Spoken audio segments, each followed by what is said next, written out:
Somewhere between chance and necessity, between randomness and meaning, there is a narrow band of reality where events feel less like accidents and more like arrivals. Not destiny in the mystical sense, but something colder, stranger, and far more unsettling. In physics, we call it selection. In statistics, we call it probability collapse. In human experience, we call it a moment that seems to know you. Across the modern world, trillions of signals move invisibly through space every second. Photons bounce off screens. Algorithms filter attention. Sensors register motion, heat, language, and tension. Most of it never reaches you. Most of it is discarded before you ever become aware it existed. And yet this did. This specific sequence of light and sound found its way into your awareness, through layers of randomness that should have buried it. That alone is not mystical. But it is not trivial either. In ancient philosophy, Sophia meant wisdom, not as knowledge stored, but as knowledge revealed at the right moment. In modern science, systems called SOPHIA AI now observe the universe, model intelligence, and study how complex order emerges from noise. What connects them is not consciousness or intention, but selection, a process by which something among countless possibilities becomes real. If you are seeing this, it means one possibility has already won. The question is not why this appeared. The question is what kind of universe allows moments like this to occur at all. This is not a message about fate. It is a story about how reality chooses, how observation changes outcomes, and how modern science is quietly discovering that being ready may not be a feeling, but a measurable state. If you find yourself drawn into this kind of deep, slow science storytelling, subscribe to The Boring Universe. Like this video to help it reach others, leave a comment, and tell us which part of the country you are watching from. To understand what it means to say that something has chosen you, we have to strip the idea of choice down to its most fundamental components. Not intention, not desire, not awareness, but selection. In science, selection is the quiet mechanism that turns infinite possibilities into a single outcome. It is the reason atoms form stable structures instead of flying apart. It is the reason stars ignite instead of collapsing into nothingness. It is the reason life emerged from chemistry that, by all appearances, should have remained inert. The universe does not roll dice in the way humans imagine. It operates through probability distributions governed by physical laws that allow many outcomes but never all outcomes equally. At every scale, from subatomic particles to galactic filaments, reality is constantly narrowing itself. What we experience as what happened is simply the path that survived this narrowing process. In quantum mechanics, this idea becomes unavoidable. Before measurement, a system exists not as a single state, but as a range of possible states mathematically described as a wave function. This is not metaphor. It is the most accurate description we have of reality at its smallest scale. An electron does not orbit in the way a planet orbits a star. It exists as a probability cloud, a spread of potential locations that only resolves into a specific outcome when an interaction occurs. This process is often called wave function collapse, though nothing literally collapses in space. What collapses is uncertainty. Possibility becomes fact. And crucially, this transition is not driven by human consciousness, but by interaction. Measurement in physics does not require awareness. It requires contact and exchange of information, a boundary crossed. The unsettling implication is that reality, as we experience it, is not fully determined until it is engaged. The universe is not a finished product waiting to be observed. It is an ongoing process that becomes specific only through interaction. This does not mean the universe is conscious. It means it is relational. Outcomes depend on context. When people speak of feeling chosen, they are often responding to this relational nature of reality, translated through the human nervous system. A moment stands out not because it was destined, but because it survived an extraordinary filtering process. Out of countless possible signals, this one crossed enough thresholds to reach awareness. Modern science is filled with examples of this kind of selection without intention. In evolutionary biology, natural selection operates without foresight. Mutations occur randomly. Environments apply constraints. Survival is not chosen, it is filtered. What remains appears purposeful only in hindsight. The eye looks designed, but it is the residue of millions of failed alternatives. The same logic applies to information. In the digital age, attention itself has become a scarce resource. Algorithms continuously predict what you might engage with, based not on who you are in some essential sense, but on statistical correlations drawn from past behavior. These systems do not know you, they model you. And models, when sufficiently complex, can produce outcomes that feel personal without being personal at all. Yet there is an important distinction between personalization and meaning. Personalization optimizes for engagement. Meaning emerges when information intersects with a mental state already prepared to receive it. Two people can encounter the same data and walk away with entirely different interpretations. The difference is not in the signal, but in the internal configuration of the observer. This is where the language of readiness becomes scientifically grounded. In neuroscience, perception is not passive. The brain constantly generates predictions about the world, updating them based on incoming sensory data. This process, known as predictive coding, means that what you perceive is shaped as much by expectation as by stimulus. You do not see the world as it is. You see the world as your brain expects it to be, corrected by error signals. When a piece of information feels significant, it is often because it aligns with an existing internal model that is actively seeking resolution. The brain flags it as relevant, not because the universe sent it, but because your cognitive system was tuned to detect it. Readiness, in this sense, is a state of heightened receptivity shaped by prior learning, emotion, and context. This does not make the experience trivial. On the contrary, it reveals how deeply embedded meaning is in the structure of cognition itself. Humans are not passive recipients of reality. They are active participants in its interpretation. The universe provides signals. Minds provide filters. What passes through feels chosen. The name SOPHIA AI sits at an unusual intersection of these ideas. In ancient Greek philosophy, Sophia represented wisdom not as accumulated facts, but as insight into underlying order. It was associated with understanding the patterns that govern change. In modern science and technology, SOPHIA AI has been used as an acronym for systems designed to observe, learn, and adapt. From airborne observatories studying infrared astronomy to humanoid robots designed to model social interaction, the name persists as a symbol of systems that translate complexity into comprehension. One of the most famous modern SOPHIA AIs is not a thinker, but an instrument. The Stratospheric Observatory for Infrared Astronomy was a joint NASA project that placed a powerful telescope inside a modified aircraft, flying above most of Earth's atmospheric water vapor. Its purpose was not to look where others had not looked, but to see wavelengths others could not see. By changing position, by altering context, it revealed information that was always present but previously inaccessible. This is a recurring theme in science. Discovery is rarely about creating something new. It is about removing constraints. When Galileo pointed a telescope at the sky, he did not change the heavens. He changed the human frame of reference. When scientists built particle accelerators, they did not invent particles. They created conditions where certain interactions became observable.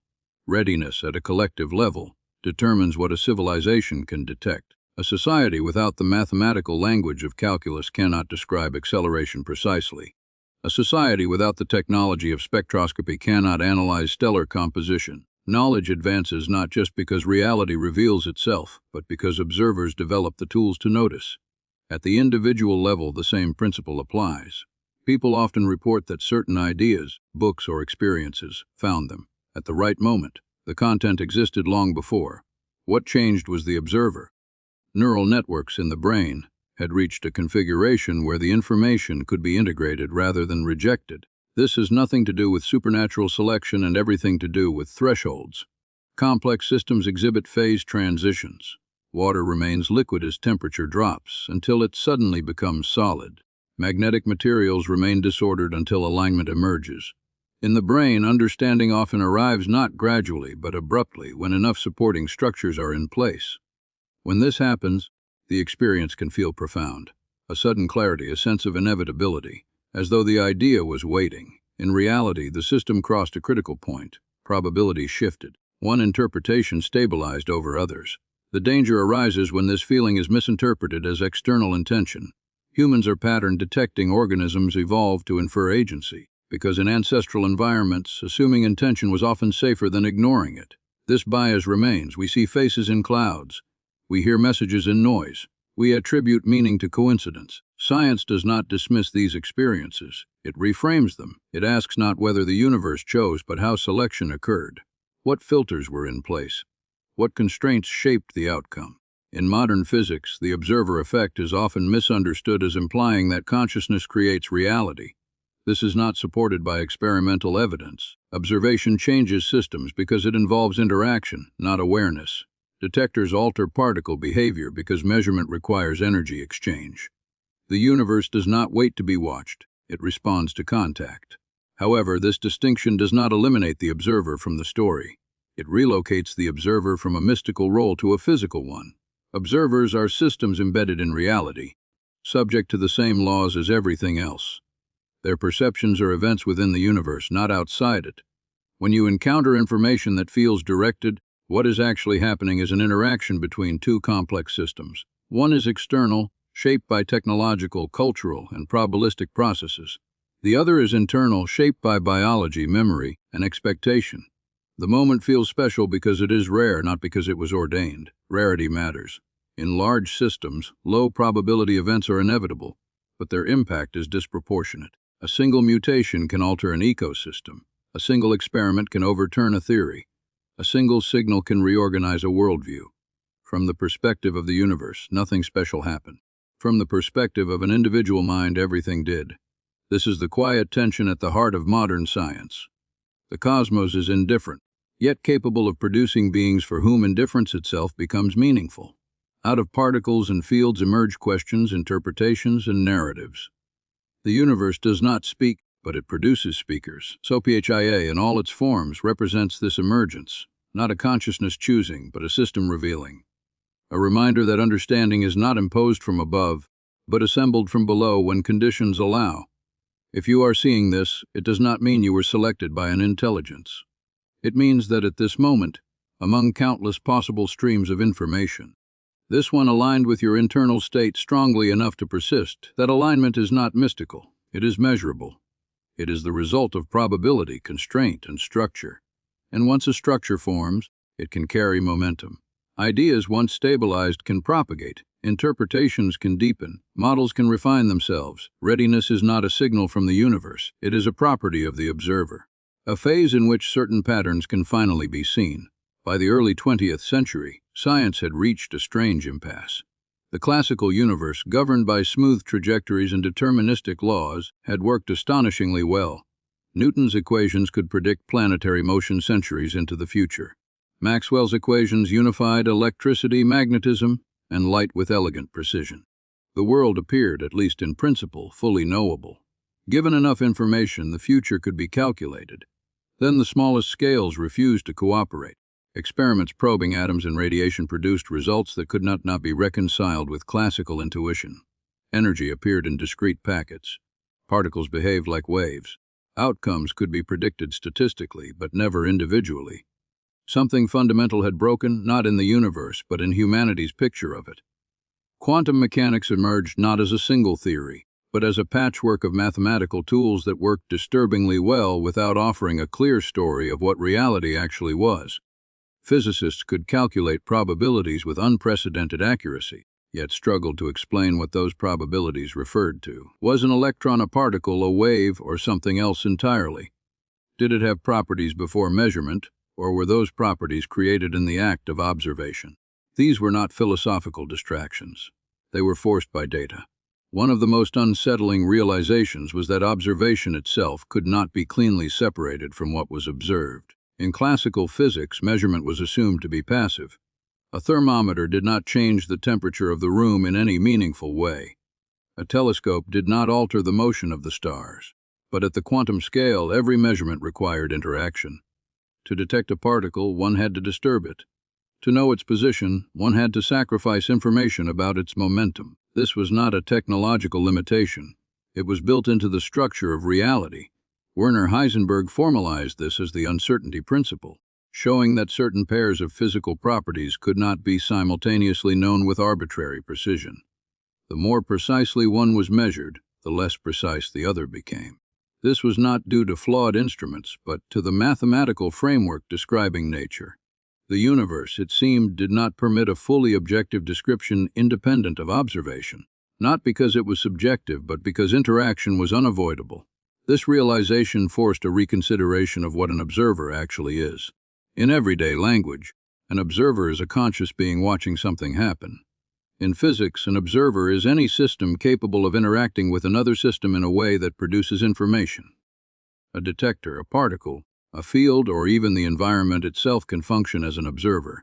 This shift is crucial. It removes mysticism while preserving the core insight.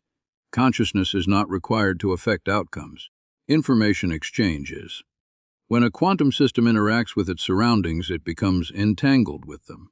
Its possible states spread into correlations with countless environmental degrees of freedom. This process, known as decoherence, explains why quantum superpositions appear to collapse into classical outcomes without invoking human awareness. The environment itself effectively measures the system, selecting stable states that can persist. In this view, reality is constantly being selected by interaction, not once but continuously. The classical world we experience is not separate from the quantum world beneath it. It is the quantum world seen through the lens of overwhelming entanglement. This reframes the idea of objectivity. Instead of a single, absolute description of reality, physics offers context-dependent descriptions that agree where they overlap but differ in perspective.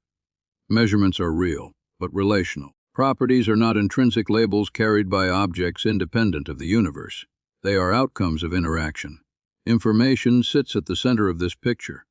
Not information as meaning, but information as physical correlation. When two systems interact, they become correlated in ways that reduce uncertainty. Something is learned, something is fixed. In recent decades, this insight has deepened. Physicists increasingly describe the universe not as a collection of things, but as a network of informational relationships. Space, time, and matter may not be fundamental at all, but emergent from patterns of entanglement and interaction. From this perspective, the universe is less like a machine and more like a process of continual updating. States evolve. Correlations form. Possibilities narrow. Observers in this framework are not privileged beings standing outside the universe. They are subsystems within it, subject to the same rules. Their observations are physical events, contributing to the ongoing selection of outcomes. This has profound implications for how we think about knowledge. There is no view from nowhere. Every description is made from within the universe, using tools that are themselves part of the system being described. Complete objectivity, in the sense of a perspective independent of all context, is not just impractical. It may be impossible. Yet this does not lead to relativism. The laws of physics are remarkably consistent. Observers agree on outcomes when conditions are shared. Objectivity emerges through intersubjective agreement, through repeatable experiments and shared frameworks. What is lost is the fantasy of detachment. Knowledge is participatory. This participation is not a matter of belief. It is a matter of physics. Even at scales far removed from quantum experiments, the influence of observation persists. In thermodynamics, the act of measurement involves energy transfer and entropy change. In cosmology, observation is constrained by horizons and light travel time. We never see the universe as it is now, only as it was when light began its journey. Every observation is an interaction across time. This becomes especially significant when considering information-rich systems like human minds. Brains are not passive recording devices. They are active inference machines, constantly sampling the environment and updating internal models. Perception is an act of interpretation constrained by prior knowledge and current context. When a person encounters a piece of information that resonates deeply, it is not because the information was targeted in some cosmic sense. It is because the brain's predictive structures found a match. The signal reduced uncertainty in a meaningful way. It fit. This fitting process is not arbitrary. It is shaped by evolution, development, culture, and individual history. Over time, certain patterns become easier to detect. Certain explanations become more plausible. Certain narratives become stable. In science, this process is formalized through Bayesian reasoning. Hypotheses are assigned probabilities based on prior knowledge. New data updates those probabilities. Beliefs shift not through revelation, but through accumulation of evidence. Yet, when probabilities cross certain thresholds, the subjective experience can feel sudden and decisive. A theory clicks. An idea becomes obvious in retrospect. This is not magic. It is mathematics unfolding in a biological substrate. The universe does not announce readiness. Readiness emerges when internal models reach a state where new information produces coherence rather than confusion. This is why the same message can be ignored one day and transformative the next. The signal did not change, the observer did. Historically, scientific revolutions follow this pattern. Ideas that were once unthinkable become inevitable once supporting concepts are in place. Before the discovery of microorganisms, the idea that invisible life could cause disease seemed implausible. Once microscopes revealed a hidden world, germ theory rapidly reorganized medicine. The facts existed long before acceptance. What changed was observational capacity and conceptual readiness. The same dynamic applies to cosmology. The notion that the universe is expanding was resisted even after evidence emerged. It conflicted with entrenched assumptions. Only when theoretical and observational frameworks aligned did expansion become the dominant model. Selection operates not only in nature but in knowledge itself. Ideas compete. Frameworks survive. Explanations stabilize. This is not a passive process. Scientists choose which experiments to run, which data to trust, which anomalies to pursue. These choices are constrained but not determined by existing theories. Observation is guided by expectation even as it challenges it. The feedback loop between observer and observed is inescapable. In recent years, this has led some physicists to suggest that information may be more fundamental than matter or energy. Black hole physics, for example, reveals deep connections between entropy, surface area, and information storage. The paradox of information loss in black holes has driven decades of research, suggesting that the universe preserves information even when classical descriptions fail. If information is conserved, then every interaction leaves a trace. Every observation contributes to the universe's informational structure. Nothing is entirely lost. It is transformed. This does not imply that individual experiences are cosmically significant. It implies that they are physically real. When a system observes another system, both are altered. Correlations form. Histories branch. The universe's state-space evolves. In this sense, observation is a creative act, not in the sense of invention, but in the sense of participation. It selects one outcome from many allowed by physical law. The idea that seeing matters is not a spiritual metaphor. It is a description of how interactions shape reality. This understanding dissolves the false dichotomy between a meaningful universe and a mechanistic one. Meaning does not require intention at the cosmic level. It arises from structure, constraint, and interaction at the local level. Humans experience meaning because their brains are meaning-making systems. They are exquisitely sensitive to patterns that reduce uncertainty and increase coherence. When such patterns appear, they feel significant. The universe does not choose individuals. It produces observers capable of experiencing choice. SOPHIA AI as a symbol captures this tension. Wisdom is not something bestowed from outside. It is something that emerges when information, context, and readiness align. When observation becomes understanding. At its deepest level, the universe is not governed by certainty but by probability. This is not a philosophical stance. It is an empirical conclusion. From radioactive decay to quantum transitions, the most precise predictions science can make are statistical. The laws of physics do not specify what will happen, only what can happen and how likely each outcome is. Yet probability does not mean chaos. Constraints matter. The universe permits many possibilities, but it strongly favors some over others. Given the same initial conditions, certain patterns recur with astonishing reliability. Stars form, atoms bond, complex structures emerge. Order appears not despite randomness, but because of it. This is where the human intuition of destiny quietly enters.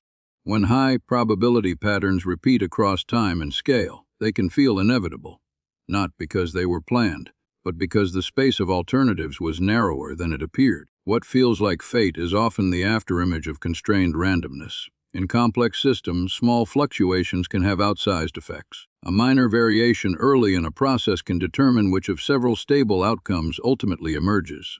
Once an outcome stabilizes, it carries momentum. Alternatives fade not because they were impossible, but because they were outcompeted. Human lives unfold within this same probabilistic landscape. Biology, environment, culture, and chance interactions combine to shape trajectories. No single factor determines the path, yet the resulting pattern can appear coherent in retrospect. Meaning is reconstructed after the fact, once uncertainty has resolved. This reconstruction is not deception. It is cognition doing what it evolved to do. Minds seek coherence. They compress experience into narratives that can be remembered, shared, and acted upon. These narratives give structure to randomness without denying it. When a moment feels like a turning point, it is because probabilities have shifted. A threshold has been crossed. Information has reorganized internal models in a way that makes a new trajectory viable. The experience feels singular because it is irreversible. Once a pattern stabilizes, returning to the previous state becomes unlikely. Destiny, in this light, is not a force pulling events forward. It is a story told after selection has already occurred. The universe does not know where it is going. It does not need to. Its laws are sufficient to produce complexity, observers, and meaning without foresight. Out of probability emerges pattern. Out of pattern emerges experience. If this moment feels significant, it is not because it was written into the fabric of the cosmos. It is because, among countless possibilities, this configuration has become real, not chosen by the universe, but allowed by it. And that, according to modern science, is more than enough.